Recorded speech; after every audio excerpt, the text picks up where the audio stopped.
Halo, selamat datang di kanal Sandi Kriminal. Hari ini kita akan menyingkap kembali sebuah kasus kriminal yang sempat mengguncang Amerika Serikat pada awal dekade 1990-an. Sebuah kisah nyata tentang seorang pembunuh berantai yang aksinya begitu misterius, seolah-olah ia adalah bayangan gelap yang berkeliaran di kegelapan malam. Bukan hanya membunuh, pelaku ini juga berani menantang pihak berwenang. Ia mengirimkan surat-surat ke pengadilan dan media, setiap kali disertai sebuah gambar wajah tersenyum. Sebuah smiley face yang bukan membawa kebahagiaan, melainkan menjadi simbol horor. Senyuman itu seperti ejekan terhadap polisi dan jaksa yang tak mampu mengungkap identitasnya. Dari situlah media kemudian menjulukinya sebagai senyuman maut atau The Happy Face Killer. Bayangkan suasana Amerika saat itu, tahun 1990, Perang Dingin baru saja berakhir, masyarakat sedang menikmati euforia perubahan politik dan ekonomi. Di tengah atmosfer itu, muncul kabar tentang seorang pembunuh berantai yang mengintai para wanita muda. Ketika berita ini tersebar, masyarakat mulai merasa ketakutan. Jika di film horor kita bisa menutup mata, maka dalam kenyataan, warga Amerika kala itu hidup dengan kecemasan nyata, bahwa mungkin saja salah satu anggota keluarga mereka menjadi korban berikutnya. Yang membuat publik semakin bergidik adalah nada penuh tantangan dalam setiap surat sang pelaku. Ia menuliskan detail yang seakan hanya pelaku asli yang mengetahuinya, lalu menutupinya dengan gambar wajah tersenyum menyeramkan. Seolah-olah ia berkata, "Kalian tidak akan pernah bisa menangkapku." Kisah ini bukan sekadar rangkaian pembunuhan, melainkan juga cerminan pertarungan antara kejahatan dan sistem hukum, antara kegelapan jiwa manusia dan upaya masyarakat menjaga rasa aman. Pertanyaan besar pun muncul, siapa sebenarnya pria ini? Bagaimana mungkin ia bisa menipu dan mempermainkan aparat hukum selama bertahun-tahun? Untuk menjawabnya, mari kita putar kembali waktu ke tanggal 21 Mei 1990, hari di mana seorang gadis muda bernama Ton Gia, 23 tahun, melangkah keluar rumahnya di Portland, Oregon, tanpa pernah tahu bahwa itu akan menjadi langkah terakhir dalam hidupnya. Tanggal 21 Mei 1990, langit kota Portland, Oregon, tampak kelabu. Awan tebal menggantung seolah membawa firasat buruk. Di tengah suasana itu, seorang gadis muda bernama Ton Gia, 23 tahun, bersiap meninggalkan rumah. Ia mengenakan jaket hujan tipis, membawa tas selempang, dan berjalan cepat menuju sebuah bar lokal. Malam itu, ia telah berjanji bertemu sahabatnya untuk menghabiskan waktu akhir pekan. Ton Gia bukanlah gadis biasa. Ia dikenal sebagai mahasiswa energik, ceria, dan mudah bergaul. Teman-temannya menyebutnya sebagai sosok yang selalu membawa tawa ke dalam lingkaran pertemanan. Ia hidup bersama ibunya di sebuah rumah sederhana di pinggiran Portland. Ibunya, seorang wanita pekerja keras, percaya bahwa kota Portland cukup aman untuk anak gadisnya.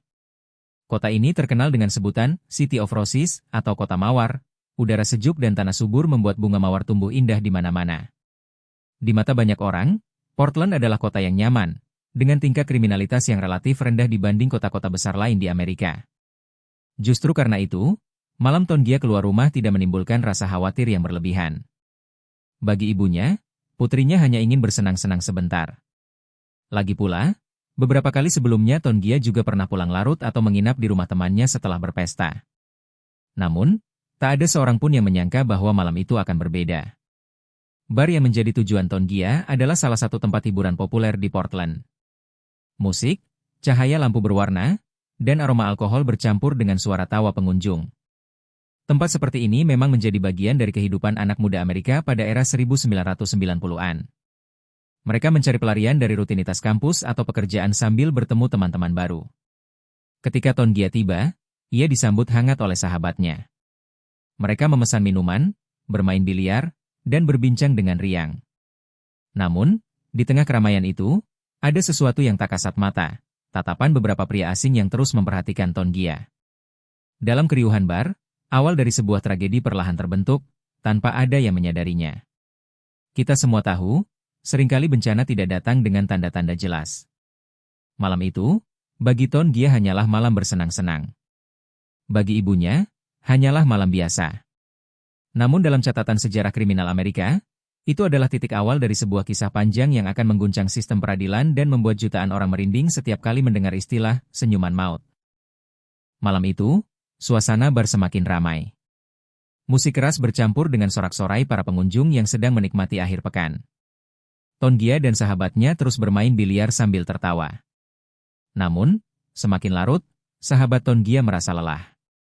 Ia memutuskan untuk pulang lebih dulu, meninggalkan Ton Gia yang masih ingin melanjutkan kesenangan bersama beberapa pria asing yang baru saja mereka kenal di bar. Keputusan kecil ini, yang tampak sepele, ternyata menjadi titik pemisah antara keselamatan dan tragedi. Sahabat Ton Gia pulang dengan perasaan biasa saja, sama sekali tidak menyadari bahwa meninggalkan temannya seorang diri di bar akan menjadi penyesalan seumur hidup. Sementara itu, di rumah, sang ibu masih terjaga. Ia sudah terbiasa dengan kebiasaan putrinya pulang larut. Sesekali, jika Ton Gia menginap di rumah temannya, ia akan menelepon keesokan paginya. Malam itu, sang ibu memilih untuk tidak khawatir berlebihan. Ia berusaha menenangkan diri dengan pikiran bahwa anak gadisnya hanya sedang bersenang-senang. Namun, ketika fajar menyingsing dan sang ibu masih belum melihat bayangan putrinya di depan pintu, perasaan gelisah mulai merayapi hatinya. Ia menunggu sepanjang pagi, lalu siang, hingga malam berikutnya, tetap tanpa kabar dari Ton Gia. Kecemasan yang tadinya samar kini berubah menjadi firasat buruk. Ia mulai menelepon teman-teman putrinya untuk menanyakan keberadaan Ton Gia. Salah satu temannya kemudian bercerita bahwa malam sebelumnya, Ton Gia terlihat bersama beberapa pria asing di bar. Setelah sahabatnya pulang, Ton Gia tetap tinggal bersama mereka, tetapi tidak ada yang tahu pasti kemana ia pergi setelah itu. Keterangan itu membuat hati sang ibu semakin hancur. Bayangan gelap mulai memenuhi pikirannya. Apakah putrinya hanya sedang bersenang-senang terlalu lama? Atau ada sesuatu yang jauh lebih buruk telah terjadi? Malam demi malam, sang ibu menatap ke arah pintu dengan harapan Ton Gia akan muncul, tersenyum, dan berkata bahwa semuanya baik-baik saja. Tetapi, harapan itu hanyalah doa yang tak terkabul. 2 hari setelah hilangnya Ton Gia, kenyataan pahit menunggu sang ibu. Sebuah kenyataan yang tak pernah ia bayangkan akan terjadi dalam hidupnya. Tanggal 23 Mei 1990, tepat 2 hari setelah kepergian Ton Gia, seorang pria yang sedang mengemudi di jalur pegunungan Columbia Gorge memutuskan berhenti sejenak di pinggir jalan untuk buang air. Saat berjalan melewati semak-semak, ia tiba-tiba membeku. Matanya tertuju pada sesuatu yang tak pernah ia duga akan ditemui. Tubuh seorang wanita muda tergeletak tak bernyawa di antara dedaunan basah. Wajahnya pucat pasi, matanya masih terbuka membelalak, seakan membekukan detik-detik terakhir sebelum kematian. Pria itu panik, namun setelah menarik napas dalam-dalam, ia segera menghubungi polisi. Tak lama kemudian, polisi Oregon tiba di lokasi. Area tersebut segera dipasangi garis kuning, para petugas forensik bergerak cepat. Mereka menemukan korban mengenakan blus merah lengan panjang, celana jeans, dan sepatu olahraga. Tangan kanannya terangkat kaku, sementara di lehernya terdapat bekas cekikan yang dalam. Hasil autopsi awal mengungkapkan hal mengerikan. Sebelum meninggal, korban mengalami kekerasan fisik dan pelecehan seksual. Penyebab kematian dipastikan karena tercekik hingga kehabisan napas. Waktu kematian diperkirakan 2 hari sebelumnya, tepat pada malam hilangnya Ton Gia. Namun, di sekitar TKP, polisi tidak menemukan senjata, jejak kendaraan, atau barang pribadi yang bisa mengidentifikasi korban. Satu-satunya petunjuk hanyalah sobekan kain kecil dari celana jeans korban. Dari kondisi tubuh dan posisi mayat, penyidik menduga bahwa tempat itu bukan lokasi pembunuhan asli. Sang pelaku kemungkinan membunuh di tempat lain, lalu membuang jasad di pegunungan yang sepi ini untuk menghilangkan jejak. Lokasi penemuan mayat memang strategis bagi seorang kriminal. Jalanan sepi, tidak ada kamera pengawas, nyaris tanpa saksi. Hal itu membuat polisi kesulitan besar mencari bukti tambahan. Berita tentang penemuan mayat ini segera menyebar luas melalui televisi dan surat kabar lokal. Masyarakat Portland yang biasanya merasa aman kini mulai diliputi ketakutan. Sementara itu, seorang ibu duduk di depan televisi, menangis histeris. Ia mengenali pakaian yang dipakai korban, sama persis dengan pakaian terakhir yang dipakai oleh anak gadisnya, Ton Gia. Dengan hati gemetar, ia segera menghubungi pihak berwenang untuk memastikan. Dan saat polisi menunjukkan jasad itu, tangisannya pecah. Korban memang benar adalah Ton Gia, putri satu-satunya yang ia cintai. Setelah identitas korban dipastikan, berita tentang kematian Ton Gia segera menjadi tajuk utama media Portland. Warga kota terkejut. Bagaimana mungkin seorang mahasiswi muda yang ceria bisa menjadi korban pembunuhan brutal di kota yang terkenal aman? Rasa takut mulai menjalar di kalangan masyarakat, terutama para orang tua yang memiliki anak perempuan. Polisi segera memfokuskan penyelidikan pada tempat terakhir Ton Gia terlihat hidup, sebuah bar di dekat Interstate 5. Mereka mewawancarai para pegawai bar dan pengunjung yang hadir pada malam itu. Beberapa orang mengaku melihat Ton Gia bermain biliar bersama seorang pria asing bertubuh sangat tinggi, diperkirakan hampir 2 meter. Setelah itu, mereka melihat Ton Gia meninggalkan bar bersama pria tersebut. Namun, karena kondisi bar yang gelap dan ramai, tak seorang pun dapat menggambarkan wajah pria itu dengan jelas. Kendala terbesar penyidik adalah minimnya teknologi pada masa itu. Tahun 1990, bar-bar di Portland tidak dilengkapi kamera pengawas seperti sekarang. Tanpa rekaman CCTV, semua informasi hanya bergantung pada ingatan samar-samar para saksi. Pihak kepolisian mengeluarkan pengumuman publik, meminta siapapun yang memiliki informasi tentang pria tinggi misterius itu untuk segera melapor. Sementara itu, sang ibu semakin larut dalam duka. Di ruang tamu rumahnya, ia memegang erat foto Ton Gia sambil berbisik lirih, "Mengapa harus anakku?" Kesedihan itu bercampur dengan rasa bersalah, karena sebelumnya ia sempat menenangkan diri dengan pikiran bahwa putrinya hanya sedang menginap di rumah teman. Padahal, saat itu Ton Gia sedang berjuang menghadapi maut. Hari-hari berlalu tanpa ada petunjuk baru. Polisi bekerja siang dan malam, tetapi bukti konkret tak kunjung ditemukan. Jarak antara bar tempat Ton Gia terakhir kali terlihat dan lokasi penemuan mayatnya sekitar 74 km, cukup jauh untuk membuat jalur investigasi semakin rumit. Apakah pelaku adalah orang lokal yang mengenal wilayah itu, ataukah seorang pendatang yang kebetulan melewati Portland? Kebuntuan inilah yang membuat media semakin gencar memberitakan kasus tersebut. Setiap artikel, setiap siaran televisi, memuat wajah Ton Gia dengan pertanyaan besar, siapa yang tega merenggut hidup seorang gadis muda penuh impian seperti dirinya? Namun, di balik kebuntuan itu, sebuah petunjuk tak terduga segera muncul. Telepon anonim dari seorang wanita akan membuka arah baru dalam penyelidikan, dan kasus ini akan memasuki babak penuh intrik serta manipulasi yang mengejutkan. Ketika polisi hampir putus asa karena tidak ada petunjuk berarti, sebuah panggilan telepon anonim masuk ke kantor kepolisian. Suara seorang wanita terdengar di seberang, penuh kegelisahan namun juga tampak yakin. Ia berkata, dirinya tahu siapa pembunuh Ton Gia. Nama yang ia sebutkan adalah Joe Solovsky. Awalnya polisi ragu. Telepon anonim seringkali berisi informasi palsu atau hanya sekadar ingin mencari sensasi. Namun wanita itu tidak berhenti. Ia terus menghubungi polisi beberapa kali, mendesak mereka agar segera menangkap Joe, pria yang dikatakannya sebagai pelaku. Polisi kemudian menelusuri identitas wanita itu. Ia bernama Lavetner, seorang perempuan paruh baya yang saat itu tinggal bersama Joe sebagai pasangan. Dalam catatan kepolisian, Joe dikenal sebagai pria bermasalah, 39 tahun, pengangguran, dan beberapa kali ditangkap karena mengemudi dalam keadaan mabuk. Ia tidak memiliki pekerjaan tetap, hidup berpindah-pindah, dan dikenal dengan reputasi buruk di lingkungan sekitarnya. Keterangan Lavetner membuat Joe menjadi target utama penyelidikan. Polisi mulai menelusuri riwayatnya, memeriksa latar belakang kriminal, bahkan mewawancarai tetangga. Semakin lama, kecurigaan terhadap Joe semakin menguat. Sosoknya yang tinggi besar dan kebiasaannya mabuk cocok dengan ciri-ciri samar yang dilaporkan saksi dari bar. Namun, pertanyaan besar masih menggantung. Apakah Lavetner benar-benar memberikan informasi jujur, atau ada motif tersembunyi di balik tuduhannya terhadap pria yang menjadi pasangannya sendiri? Sementara itu, di mata publik, muncul secercah harapan. Berita tentang adanya tersangka potensial tersebar luas. Warga Portland berharap keadilan bagi Ton Gia akan segera ditegakkan. Tetapi mereka tidak tahu, panggilan telepon itu hanyalah awal dari serangkaian kesaksian penuh kebohongan dan manipulasi yang akan menyeret kasus ini ke arah yang lebih rumit. Polisi segera memanggil Joe Solovsky untuk diperiksa. Saat pertama kali diinterogasi, Joe dengan tegas membantah semua tuduhan. Ia mengaku tidak tahu menahu soal kematian Ton Gia. Namun, ketika diminta menjalani tes poligraf atau uji kebohongan, hasilnya menunjukkan sesuatu yang mencurigakan. Detak jantung dan pernapasannya melonjak drastis saat ditanya tentang Ton Gia.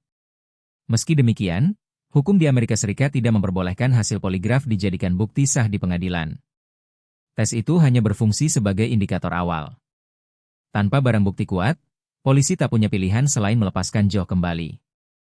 Sementara itu, Lavetner tidak berhenti. Ia kembali menghubungi polisi, kali ini membawa sesuatu yang disebutnya sebagai bukti penting. Dari tasnya, ia mengeluarkan selembar kain kecil yang robek dari celana jeans. Dengan penuh keyakinan, ia berkata bahwa kain itu berasal dari celana jeans milik Ton Gia, sobekan yang diambil langsung oleh Joe sebagai trofi setelah pembunuhan. Awalnya polisi terkejut. Jika benar, kain ini bisa menjadi bukti kunci. Namun setelah diperiksa di laboratorium forensik, hasilnya justru mengecewakan. Sobekan kain yang diberikan Lafetner tidak cocok dengan celana jeans milik Tongia yang ditemukan di TKP. Temuan itu membuat polisi curiga bahwa Lafetner telah mengada-ada dan mungkin sengaja menanam bukti palsu. Meski begitu, ada sesuatu yang mengganggu benak penyidik. Mengapa seorang wanita rela menuduh pacarnya sendiri sebagai pembunuh, bahkan sampai membuat barang bukti palsu? Apakah benar Lafetner hanya ingin menyingkirkan Joe karena hubungan mereka buruk? Atau justru ia tahu sesuatu yang lebih besar? Kasus ini pun semakin kabur. Publik mulai meragukan polisi. Media menyoroti bahwa meski sudah ada tersangka, tidak ada langkah tegas diambil. Tekanan terhadap kepolisian meningkat, sementara misteri di balik kematian Tongia justru semakin dalam. Namun drama belum berhenti. Tidak lama kemudian, Lafetner kembali muncul, dan kali ini dengan pengakuan mengejutkan yang akan mengubah segalanya. Beberapa hari setelah hasil forensik membantah bukti kain robek yang ia serahkan, Lafetner kembali mendatangi polisi. Kali ini, suaranya terdengar lebih tenang, namun kata-katanya membuat para penyidik terdiam. Ia tidak lagi hanya menuduh Joe, melainkan mengaku ikut terlibat dalam pembunuhan Tongia. Dalam keterangannya, Lafetner menggambarkan detail yang mengejutkan. Malam itu, katanya, ia dan Joe sedang berhenti di sebuah rest area di jalur Interstate 5. Di sanalah mereka bertemu Tongia yang sedang sendirian. Joe mulai berbicara dengan ramah, menawarkan tumpangan. Tongia, yang mungkin tidak merasa curiga, akhirnya ikut bersama mereka. Namun, alih-alih mengantar pulang, Joe justru membawa mobil ke sebuah bangunan tua bernama Vista House, sebuah tempat bersejarah yang pada malam hari sepi tanpa pengunjung. Di sana, Joe menunjukkan niat aslinya. Ia menyeret Tongia, memperkosanya dengan kasar, sementara Lafetner hanya berdiri terpaku ketakutan. Ketika Tongia menangis histeris dan mengancam akan melapor ke polisi, Joe kehilangan kendali. Dengan penuh amarah, ia meraih seutas tali dan melilitkannya ke leher Tongia hingga sang gadis muda meregang nyawa. Lafetner mengaku, awalnya ia berusaha menolak ikut campur. Tetapi Joe mengancam akan membunuhnya juga jika ia tidak membantu. Karena takut, ia pun menyeret tubuh Tongia bersama Joe ke mobil, lalu menyimpan jasadnya di bagasi. Keesokan harinya, mereka membuang tubuh itu di semak-semak Columbia Gorge, tempat di mana mayat Tongia akhirnya ditemukan. Pengakuan Lafetner mengejutkan para penyidik. Bagaimana mungkin seorang wanita dengan wajah yang terlihat lembut ternyata sanggup terlibat dalam kejahatan sekejam itu? Untuk memastikan kesaksiannya, polisi meminta Lafetner menunjuk lokasi tempat mayat Tongia ditemukan. Tanpa ragu, ia menunjukkan titik yang tepat. Fakta ini membuat ceritanya terasa semakin meyakinkan. Dengan bukti pengakuan dan kesesuaian lokasi, polisi tidak menunggu lama. Mereka segera menangkap Joe Solovsky dan Lafetner, menuduh keduanya sebagai pelaku pembunuhan sadis terhadap Tongia. Media segera mengabarkan perkembangan ini. Publik, yang sebelumnya merasa frustrasi dengan lambannya penyelidikan, kini merasa lega. Mereka percaya kebenaran akhirnya terungkap. Namun, apa yang tidak disadari banyak orang adalah bahwa kasus ini baru saja memasuki babak yang lebih kelam. Sebuah permainan manipulasi, kebohongan, dan kesaksian yang terus berubah-ubah. Sidang pertama terhadap Lafetner dan Joe Solovsky digelar dengan penuh perhatian publik. Ruang pengadilan dipenuhi wartawan, keluarga korban, serta warga yang penasaran. Semua ingin melihat bagaimana akhir dari kasus yang telah menghantui Portland selama berbulan-bulan. Awalnya, Lafetner tampil dengan wajah pasrah. Ia mengaku bersalah, menegaskan kembali kesaksiannya bahwa dirinya ikut membantu Joe dalam membunuh Tongia. Suasana ruang sidang menjadi hening saat pengakuan itu dilontarkan. Publik merasa lega, karena seolah-olah keadilan akhirnya akan ditegakkan. Namun, drama terjadi ketika sidang berlanjut. Secara mengejutkan, Lafetner mencabut semua pengakuannya. Ia menyatakan bahwa dirinya tidak bersalah, dan bahwa semua pengakuan sebelumnya hanyalah hasil tekanan serta manipulasi dari polisi dan Joe. Ia mengaku sebenarnya hanya korban kekerasan dalam rumah tangga, dipukuli dan diancam Joe selama bertahun-tahun. Menurutnya, tuduhan bahwa ia ikut serta dalam pembunuhan hanyalah fitnah. Pernyataan berbalik arah ini membuat ruang sidang riuh. Hakim dan juri dibuat bingung. Saksi-saksi dari pihak polisi bersikeras bahwa Lafetner sebelumnya memberikan keterangan detail yang hanya mungkin diketahui pelaku. Namun, Lafetner bersikukuh bahwa ia hanya mengarang cerita untuk menyelamatkan dirinya dari ancaman Joe. Di sisi lain, Joe tetap mempertahankan posisinya. Ia menolak tuduhan membunuh, tetapi tidak pula membantah secara langsung. Atas saran pengacaranya, Joe menggunakan strategi hukum bernama no contest, sebuah bentuk pembelaan di mana terdakwa tidak mengakui kesalahan, tetapi juga tidak membantah dakwaan. Dengan cara ini, ia berharap bisa mendapat hukuman lebih ringan dibanding bila ia terus menyangkal. Hasil akhirnya mengejutkan banyak pihak. Lafetner dinyatakan bersalah atas tuduhan pembunuhan tingkat pertama dan dijatuhi hukuman penjara seumur hidup. Sementara itu, Joe juga dijatuhi hukuman penjara seumur hidup, meski berhasil lolos dari ancaman hukuman mati berkat strategi hukum yang digunakannya. Media memberitakan keputusan ini sebagai keberhasilan kepolisian. Publik merasa kasus Tongia akhirnya menemukan titik akhir. Namun, di balik jeruji besi, Lafetner terus bersikeras bahwa dirinya tidak bersalah, dan bahwa kebenaran sesungguhnya belum terungkap. Tidak ada yang menyangka, beberapa tahun kemudian, pengakuan dari seorang pria misterius akan membalikan semua keyakinan, mengguncang sistem hukum, dan membuka kisah kelam seorang pembunuh berantai yang jauh lebih menakutkan. Tahun 1991, setahun setelah Lafetner dan Joe dijatuhi hukuman penjara seumur hidup, sesuatu yang aneh terjadi di negara bagian Montana. Di sebuah toilet umum area parkir truk, seorang petugas kebersihan menemukan coretan grafiti di dinding. Coretan itu bukan sembarang gambar, melainkan sebuah wajah tersenyum besar, smiley face, disertai tulisan menantang, "Akulah pembunuh sebenarnya." Awalnya polisi setempat menganggapnya hanya lelucon murahan. Kasus Tongia telah ditutup, pelakunya sudah dipenjara, dan masyarakat percaya keadilan telah ditegakkan. Tetapi, lambat laun, serangkaian peristiwa membuat polisi tak bisa lagi menutup mata. 3 tahun kemudian, tepatnya pada tahun 1994, sebuah surat anonim tiba di meja Hakim Oregon. Surat itu ditulis tangan, penuh detail tentang pembunuhan Tongia, detail yang tidak pernah dipublikasikan ke media. Di akhir surat, sekali lagi terdapat gambar wajah tersenyum, seolah-olah sang penulis sedang mengejek aparat hukum. Tidak berhenti di situ, sebuah koran lokal di Montana juga menerima surat serupa. Kali ini, isi surat jauh lebih mengerikan. Penulis mengaku bukan hanya membunuh Tongia, tetapi juga 6 perempuan lain di berbagai negara bagian. Ia bahkan menuliskan lokasi di mana ia membuang jasad para korban, seakan ingin memberikan petunjuk sambil mempermainkan polisi. Pihak berwenang mulai menghubungkan semua tanda-tanda ini. Grafiti wajah tersenyum di toilet truk pada tahun 1991, lalu surat penuh detail pada tahun 1994, semuanya menunjukkan bahwa kemungkinan besar, pelaku pembunuhan Tongia bukanlah Lafetner maupun Joe, melainkan seseorang yang selama ini berada di luar radar penyelidikan. Media segera mencium aroma sensasi. Surat kabar menurunkan headline dengan julukan baru, The Happy Face Killer, atau dalam bahasa Indonesia, Sang Pembunuh dengan Senyuman. Publik Amerika ketakutan. Simbol wajah tersenyum yang biasanya melambangkan keceriaan kini berubah menjadi ikon horor. Rasa aman masyarakat yang sebelumnya mulai pulih setelah Joe dan Lafetner dipenjara, kini kembali runtuh. Pertanyaan besar menggema di mana-mana. Jika pengakuan dalam surat itu benar, berarti 2 orang telah dipenjara secara tidak adil. Lalu, siapa sebenarnya pembunuh berantai dengan tanda tangan wajah tersenyum ini? Surat anonim yang dikirimkan ke pengadilan dan media benar-benar membuat aparat penegak hukum kebingungan.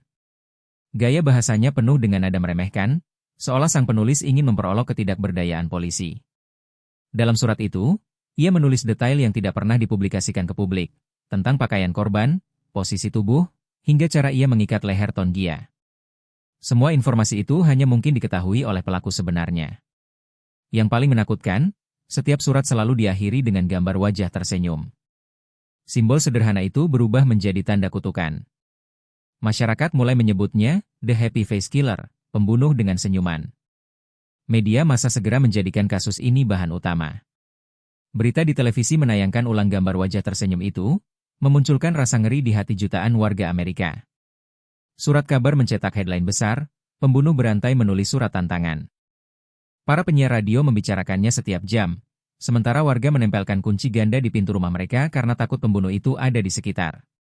Simbol wajah tersenyum, yang biasanya identik dengan keceriaan anak-anak dan kartun, kini menjadi ikon kengerian. Setiap kali warga melihat grafiti di jalanan, mereka merinding. Takut itu adalah tanda tangan sang pembunuh. Tekanan terhadap polisi semakin besar. Bagaimana mungkin mereka bisa menjebloskan Lafetner dan Joe ke penjara seumur hidup, padahal bukti baru ini seakan menegaskan bahwa keduanya tidak bersalah? Media mulai menggugat kredibilitas aparat penegak hukum. Aktivis HAM pun angkat suara, menuduh polisi telah terburu-buru mencari kambing hitam demi menutup kasus Ton Gia. Namun, meski tekanan publik semakin keras, penyelidikan tidak segera menemukan arah. Identitas penulis surat tetap misterius. Yang jelas, isi surat menyiratkan sesuatu yang lebih besar. Ton Gia bukan satu-satunya korban. Masih ada perempuan-perempuan lain yang nasibnya berakhir tragis di tangan pria bertanda senyuman maut itu. Kenyataan ini membuat masyarakat Amerika masuk ke dalam fase ketakutan baru. Mereka tidak lagi hanya menunggu jawaban soal siapa pembunuh Ton Gia, melainkan juga bertanya, berapa banyak korban sebenarnya yang telah jatuh, dan kapan pembunuh ini akan berhenti? Tahun 1995, ketakutan masyarakat akhirnya terkonfirmasi dengan penemuan korban baru. Seorang wanita bernama Jolie Windingham, 41 tahun, ditemukan tewas di semak-semak di kawasan Columbia Gorge, tidak jauh dari lokasi ditemukannya jasad Ton Gia 5 tahun sebelumnya. Tubuh Jolie dalam kondisi mengenaskan, telanjang, terdapat bekas ikatan di mulut dan lehernya, serta tanda-tanda bahwa ia mengalami pelecehan sebelum dibunuh. Polisi segera mengaitkan kasus ini dengan pembunuhan Ton Gia. Pola kejahatannya mirip, korban wanita, dibunuh dengan cara dicekik, lalu dibuang di tempat sepi. Dugaan bahwa pembunuh berantai bertanda senyuman masih berkeliaran semakin menguat. Dari keterangan keluarga, terungkap bahwa Jolie terakhir kali terlihat bersama seorang pria asing tinggi besar yang memperkenalkan diri sebagai Chris, seorang sopir truk. Mereka bahkan sempat membicarakan rencana pernikahan, meski keluarga merasa hubungan itu terlalu cepat dan mencurigakan. Setelah Jolie hilang, pria bernama Chris itu juga tidak pernah muncul lagi. Polisi menelusuri jejak. Mereka menemukan bahwa sebelum menghilang, Jolie sempat menjual mobilnya di sebuah pasar mobil bekas. Nama pembeli tercatat sebagai Keith Jesperson, seorang pria asal Kanada berusia 40 tahun, bekerja sebagai sopir truk lintas negara bagian. Yang membuat polisi terkejut, tinggi badannya mencapai 2 meter. Persis dengan ciri-ciri pria misterius yang dulu terlihat bersama Ton Gia di bar. Keith Jesperson tampak seperti pria biasa di permukaan. Rekan kerjanya mengenalnya sebagai sosok pekerja keras, tidak pernah menimbulkan masalah di perusahaan. Namun, profesinya sebagai sopir truk justru memberinya kebebasan bergerak ke berbagai negara bagian, menjadikannya pelaku sempurna bagi serangkaian pembunuhan tanpa pola jelas. Dengan penuh kehati-hatian, polisi mulai mengawasi pergerakan Jesperson. Mereka tahu, jika benar dialah Happy Face Killer, maka ia bukan hanya pembunuh Ton Gia, tetapi juga dalang dibalik kematian banyak perempuan lain di Amerika. Namun untuk membuktikannya, polisi membutuhkan sesuatu yang lebih dari sekadar kecurigaan. Dan saat itu tiba, dunia akan menyaksikan bagaimana sosok pria tinggi besar ini akhirnya mengaku sebagai monster yang bersembunyi di balik wajah tenangnya. Setelah berbulan-bulan penyelidikan rahasia, polisi akhirnya berhasil mengamankan Keith Jesperson di New Mexico pada tahun 1995. Saat ditangkap, wajah Jesperson tampak pucat, seolah menyadari bahwa pelarian panjangnya telah berakhir. Di ruang interogasi, ia awalnya menyangkal keterlibatannya. Namun ketika polisi menunjukkan bukti, mulai dari kontrak pembelian mobil Jolie Windingham, hingga kecocokan DNA pada surat bergambar wajah tersenyum, Jesperson akhirnya tak bisa lagi berbohong. Dengan nada datar, ia mengaku bahwa dialah Happy Face Killer. Jesperson menceritakan bagaimana ia telah membunuh bukan hanya Ton Gia dan Jolie, tetapi juga 6 perempuan lain di berbagai negara bagian. Semua korban adalah perempuan yang ia temui saat bekerja sebagai sopir truk, wanita muda yang kesepian, pekerja seks, atau mereka yang kebetulan berada di tempat sepi. Setelah memperdaya mereka, ia selalu menggunakan cara yang sama, mencekik hingga mati. Pengakuan ini mengguncang publik Amerika. Media segera menyorot bahwa 2 orang yang sebelumnya telah dijatuhi hukuman seumur hidup, LaFettner dan Joe Solovsky, ternyata hanyalah korban salah tangkap. Mereka tidak pernah membunuh Ton Gia, tetapi harus menjalani 4 tahun penjara karena kesaksian palsu dan penyelidikan yang terburu-buru. Di bawah tekanan besar dari masyarakat, pengadilan akhirnya membebaskan LaFettner dan Joe pada awal tahun 1996. Saat keluar dari penjara, LaFettner yang kini berusia lanjut hanya bisa menangis. Rambutnya telah memutih seluruhnya. Ia mengatakan kepada wartawan, "Saya mungkin bebas, tapi 4 tahun hidup saya hilang sia-sia. Itu tidak akan pernah kembali." Kisah ini menjadi pukulan keras bagi sistem hukum Amerika. Bagaimana mungkin seorang wanita bisa dipenjara hanya karena pengakuan yang ternyata penuh kebohongan, sementara pembunuh sebenarnya masih bebas berkeliaran? Pertanyaan ini menimbulkan perdebatan nasional tentang pentingnya bukti forensik yang kuat sebelum menjatuhkan vonis. Sementara itu, Jesperson justru tampak menikmati sorotan publik. Ia berbicara dengan lancar, Bahkan sesekali tersenyum saat menceritakan bagaimana ia mempermainkan polisi lewat surat-suratnya. Ia mengaku menambahkan gambar wajah tersenyum bukan hanya sebagai tanda tangan, melainkan juga sebagai bentuk ejekan. Ia ingin dunia tahu betapa mudahnya ia menipu aparat hukum. Kini, masyarakat tidak lagi mempertanyakan siapa pembunuh Tongia. Jawabannya sudah jelas, Keith Jesperson. Namun sebuah pertanyaan baru muncul, jauh lebih menakutkan. Apakah 8 korban yang diakuinya adalah jumlah sebenarnya? Atau masih ada lebih banyak nyawa yang ia renggut dalam diam? Setelah mengaku sebagai happy face killer, Keith Jesperson akhirnya menjalani serangkaian persidangan di berbagai negara bagian Amerika. Ia dijatuhi 4 hukuman penjara seumur hidup, tanpa kemungkinan bebas bersyarat. Namun, yang membuat banyak orang bergidik bukan hanya kejahatannya, melainkan juga kisah hidup yang melatar belakanginya. Jesperson lahir di British Columbia, Kanada, dari keluarga miskin dengan ayah yang pemabuk dan kasar. Sejak kecil, ia sering menjadi sasaran kekerasan fisik. Tubuhnya yang tinggi besar membuat ia dijauhi teman-temannya. Rasa terasing dan sakit hati itu perlahan berubah menjadi kebencian.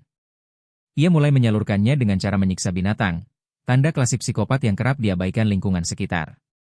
Ketika remaja, ia semakin terisolasi. Di sekolah, ia diejek dengan julukan menghina, sementara di rumah, ayahnya terus memukulinya. Ia hanya dekat dengan ibunya, satu-satunya sosok yang memberinya sedikit kasih sayang. Namun itu tidak cukup menghentikan kegelapan yang tumbuh dalam dirinya. Setelah dewasa, Jesperson bekerja sebagai sopir truk. Pekerjaan ini memberinya kebebasan bergerak dari satu negara bagian ke negara bagian lain, sekaligus kesempatan untuk berburu korban tanpa menimbulkan kecurigaan. Baginya, jalan raya adalah rumah, dan truk adalah markas pembunuhan. Ia dengan tenang bisa menghilangkan jejak, lalu pergi ribuan kilometer dari TKP hanya dalam hitungan jam. Dalam wawancara dari balik penjara, Jesperson pernah menyebut dirinya mungkin telah membunuh lebih dari 160 orang. Namun angka ini tidak pernah bisa diverifikasi. Banyak pakar kriminal percaya ia sengaja melebih-lebihkan jumlah korban demi mendapatkan perhatian publik, sesuai sifat narsistiknya yang selalu ingin dikenal dunia. Kisah Happy Face Killer bukan hanya tentang seorang pria yang berubah menjadi monster. Ia juga cermin dari kegagalan masyarakat, bagaimana tanda-tanda psikopat sejak kecil diabaikan, bagaimana sistem hukum bisa salah menjatuhkan hukuman kepada orang tak bersalah, dan bagaimana media kadang memperbesar mitos seorang pembunuh, membuatnya semakin menikmati sorotan. Bagi keluarga korban, tidak ada pengakuan atau hukuman yang bisa mengembalikan anak, saudara, atau ibu mereka. Luka itu akan tetap ada selamanya. Namun bagi dunia, kasus ini menjadi pelajaran pahit, bahwa keadilan harus ditegakkan dengan bukti yang kuat, bukan hanya kesaksian atau tekanan publik. Kini, nama Keith Jesperson akan selalu dikenang sebagai salah satu pembunuh berantai paling menyeramkan di Amerika. Bukan hanya karena jumlah korbannya, tetapi karena senyuman sederhana yang ia ubah menjadi simbol horor. Senyuman maut yang menghantui, bahkan setelah ia terkurung di balik jeruji besi.